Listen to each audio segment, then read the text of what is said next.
I guess now I can talk about like some of my staple products. What I just recently started using is the Cream of Nature Argan Oil. Like, y'all, this stuff is so good with my hair and with my daughter's hair. This is the Intense Conditioning Treatment. I have the shampoo, the leave-in conditioner, and the leave-in conditioner is the one that is separated. I don't know if y'all can see that, but it's separated and you have to shake it up before you use it.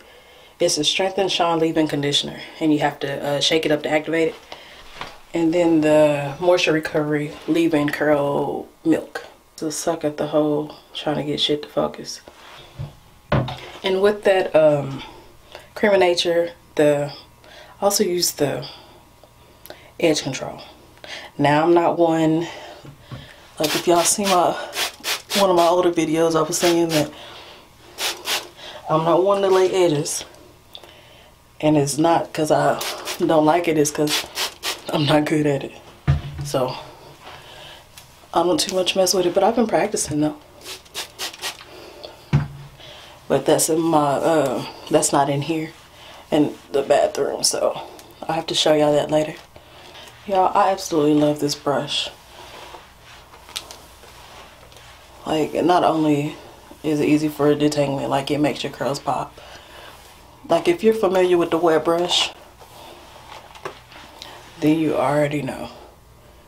You already know. This is what this section's looking like. So there's that twist.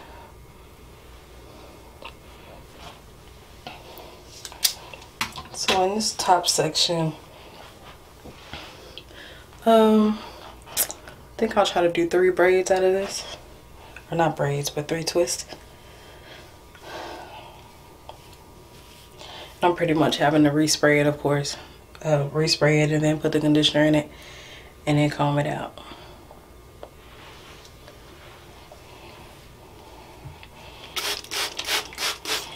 So I'm just gonna spray this whole section, which I'm gonna end up having to spray it again, so.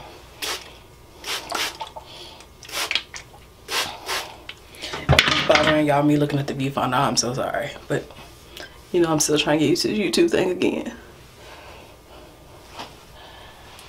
And if I'm talking low and you can't hear me, it's because it's like after midnight and I'm in my bathroom and it echoes. So.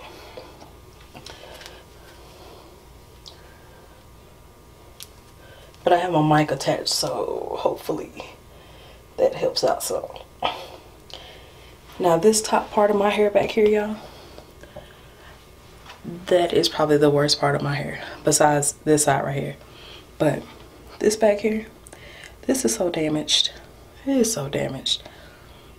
And this is like the shortest part of my hair. It's only because, I think it's because I wear my ponytails there all the time. Oh, it's itching. But yeah, so this is gonna be really bad right here. So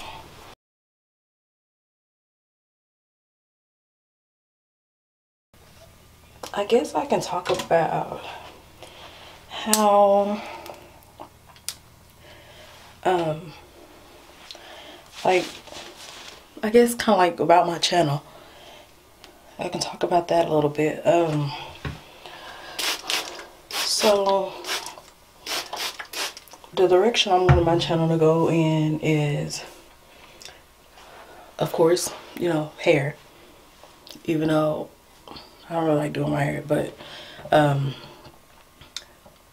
do natural hair, and I'll do like hauls and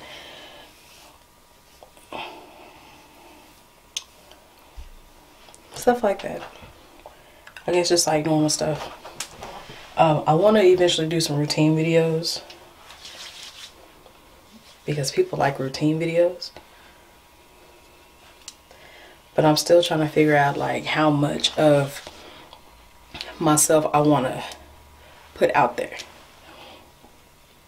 And I know that's weird because I'm like on every social media outlet, but there's still like a part of it that like I want to hide. And I mean, not that I'm not trying to be honest on here or not trying to be myself and things like that. Like there's not a lot that I'm actually ashamed of. There's not really anything that I'm ashamed of. But it's just some things I feel like should be kept in private. And just so that you have that part of you. Now I'm talking like I'm just some big YouTuber and all that kind of stuff. Like, not yet though, boo, okay? But yeah, so there's some stuff that I do want to kind of keep to myself, which I do on social media anyway. Just, you know, to protect myself. Because I am one, like I mentioned before, like I like to give advice on, you know, job searching and interviewing and things like that. And I do feel like sometimes people put a lot of themselves out there and it can hinder them from getting a job.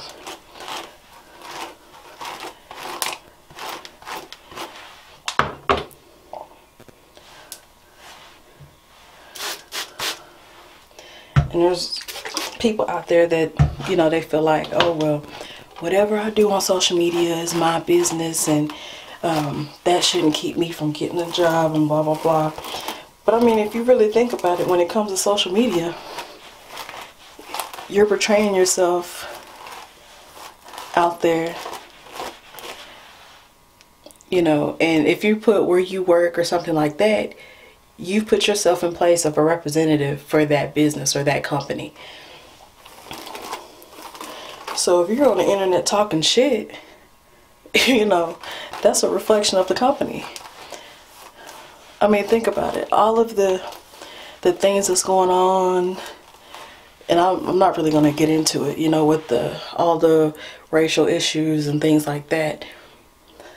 How some people, they state their freedom of speech on their social media and then their workplace gets attacked.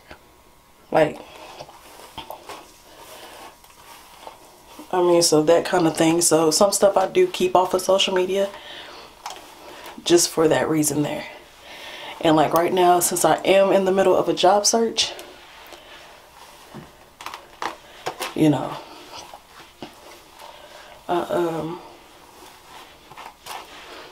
I do limit like some of the information that I put on social media.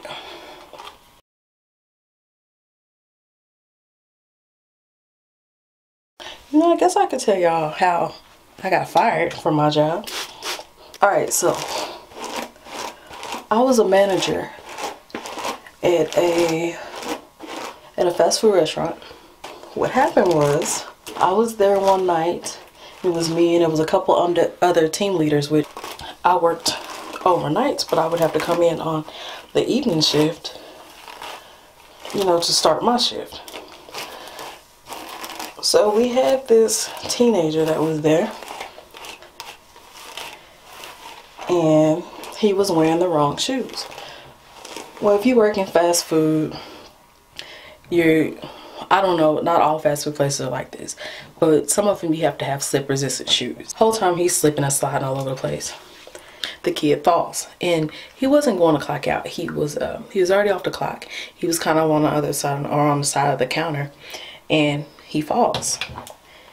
And like I said, I was in the office and I seen it happen on the security camera. And one of the team leaders that was there, she was standing right next to him when it happened. So she seen it happen. I seen it happen on the security camera. And, you know, we go out there. I walk out of the office, me and the team member that I was talking to. We go out of the office and, you know, we ask him if he's okay. We all kind of laugh about it. And I go back into the office and I'll pull it back up on the security camera. So at this job, we had, the managers had a group text, you know, just for communication purposes. And I thought it would be funny to share it with the team, with the management team. So I take out my phone and I start recording the security screen where he falls, and I send it in the group text. And so, you know, we we ha-ha about it. It's because it's funny. The kid was okay. It wasn't like, oh my God, he's broke a leg or something. No, he was okay. He laughed it off and everything. We all laughed it off. And one of my team leaders who was there, she also took her phone and she recorded it and sent it in a group text. So that was that. So a few days later, the store manager, who's also in the group text, he sends a message in the group text saying how we shouldn't have recorded the surveillance footage, and that the video of this kid falling has been shared on Twitter and has been liked like 19 times. So pretty much in like the early stages of going viral. And so he gives the name of the person that, you know, shared the video. And I immediately let him know, hey, I didn't share this video outside of the group text. So it had to be someone in the group text to share the video. And so I go look up the name of the person that he said, you know, posted the video on Twitter. So I go and I look, and the guy put, you know, my buddy, the kid's name, deserves a raise for this or something like that, and tags our company, tags the corporate account to the post. And apparently the CEO of our division seen it and was not happy about it. And so they launched this huge investigation over it, and for my job. But what was so crazy about it was that now people that know me personally already know that my dream is to, you know, is to run my own business full-time, to work from home full-time. Like, I don't want to work a job for the rest of my life. Like, I know for a fact that that's not what I want to do at all. So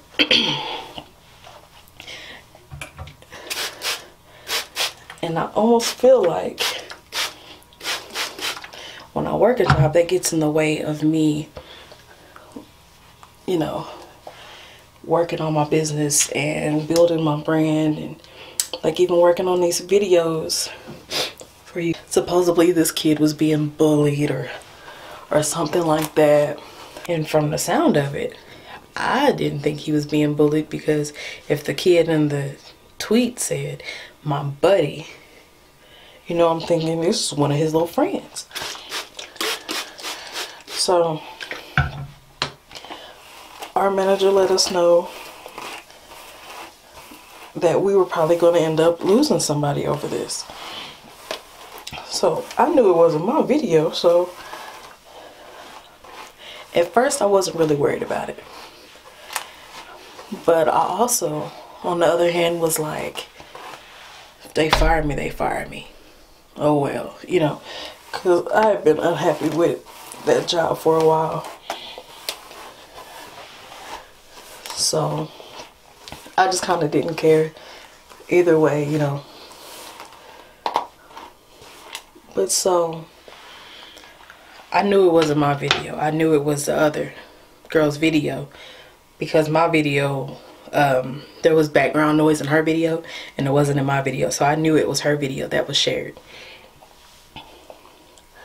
So the thing, what I think happened was, which this is just me you know, just making an assumption. I think she sent that kid a copy of the video, and that kid sent it out to his friends, and one of his friends posted it on Twitter. So that's what I think happened. I don't know I don't know what really happened. Not sure.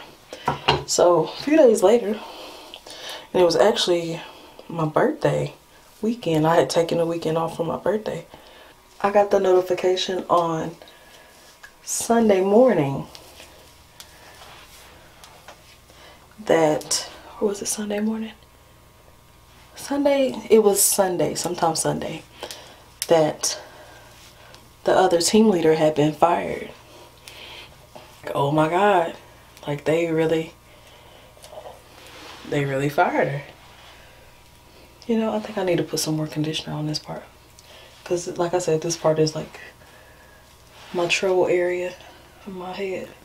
So even still, like, I'm not thinking that I'm gonna get fired. I wasn't worried about it, like, to be honest with you, but I wasn't thinking that it was gonna happen, you know. The next morning, which was Monday morning, there was a manager's meeting, and I was actually excused from the meeting because I was, you know, I had requested off. I had taken a vacation day, but I came to the meeting anyway. Like, I was already up. I had to get my daughter ready for school, so I went ahead and just went to the meeting anyway. I really just went to be nosy. I can talk about it now. I don't work there, so I go to the meeting, and after the meeting, my boss pulls me to the side, and he goes, yeah, I just wanted to give you a heads up that they're talking about firing you. And I said, oh well, if they do, they do. And you know, we talked about it for a minute or whatever. So I pretty much told him that, like, not right then and there. I sent them a text message like a little bit later in the afternoon, and I told him, as soon as they let you know their decision, let's just go ahead and get it over with. You know, just write up my termination papers and let's get it over with. So I didn't want to be getting ready for work on Tuesday night only to come in and be fired. He texted my phone, and I went up there and I got fired.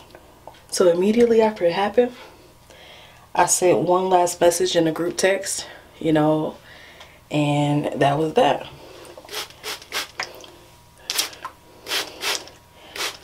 I had no idea what I was going to do. Like, I had no plan. But when I tell y'all that that was the most free that I had ever felt in a very, very long time.